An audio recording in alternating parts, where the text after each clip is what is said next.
Pero ang hiwagang ito, sabi rito, basahin natin dito mga kapatid. Yan. Verse 26, ang hiwaga na mahabang panahong nalihim sa maraming salit-saling lahi, ayun na pala.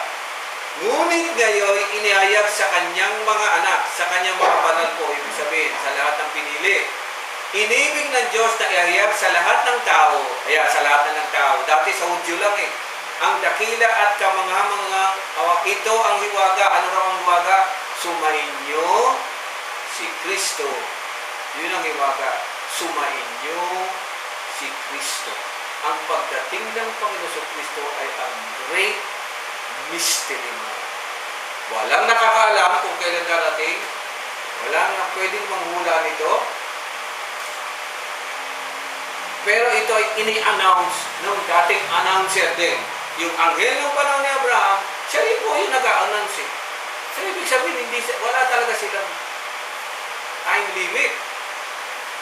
Nagkaroon kayo ng pag-asa, dahil dito ay nagkaroon kayo ng pag-asang makapili ng Diyos doon sa kaluwalhatian. Basahin mo natin muli sa Ulian 26. Ano mo tayo? Verse 26. Even the mystery which had been hidden from generation, but now is made manifest to the saints. Tuloy. To whom God would make known that what is the riches of His glory. Yun. What is the riches of His glory? Glory. The riches of the glory of the mystery among the Gentiles, which is Christ in you, the hope of the glory.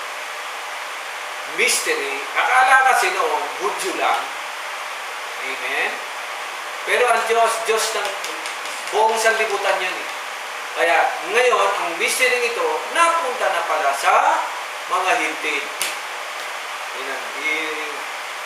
Kasi ang paniniwala ng Hudyo sila lang Tama naman yung pinili sila Pero never man pumasok sa isip nila na pati hintil ay usako. Kailan nangyari yun? Anong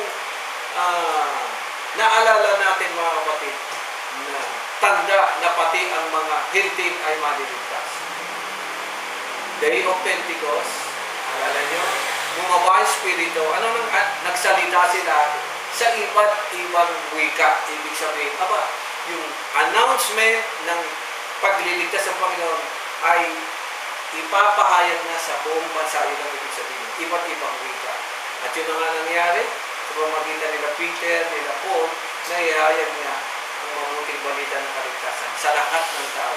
Wala na kaya nga, mababasa niyo ito, wala po pagkakaibang Hudyo, hintil, tuli, at tituli, lahat po yan ang mystery ng Panginoon Diyos. Gusto ng Diyos maligtas ang buong sanlibutan. Kaya sinulat ni John, chapter 3, verse 16, nakalagay, For God so loved the world. Hindi niya sinabing, For God so loved the Jews. Sila lang. Dati, yun ang isip ng mga Hudyo. Pero ngayon, so loved the world. Lahatan na ito mga kapatid. Walang pinipili, lalaki, babae, bata, matanda, basta sila po ay may isip na matandang tumanggap, makaunawa ng mabuting balita ng Panginoon Diyos kasama ka sa kaligtasan. Kaya manalangin, dakilang Diyos, maraming salamat Panginoon. At isa po kami sa inabot ng hiwagang ito, Lord.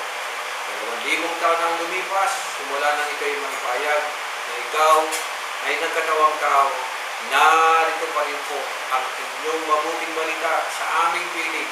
Nakarating po ito ng malinaw, nakarating po ito at tinanggap po ng bawat sa amin sa amin. Maraming salamat kapag kami binayaan mo ng mabuting balita ng buhay na walang hanggan. Thank you Lord, in Jesus' name. At isa pang magandang balita po,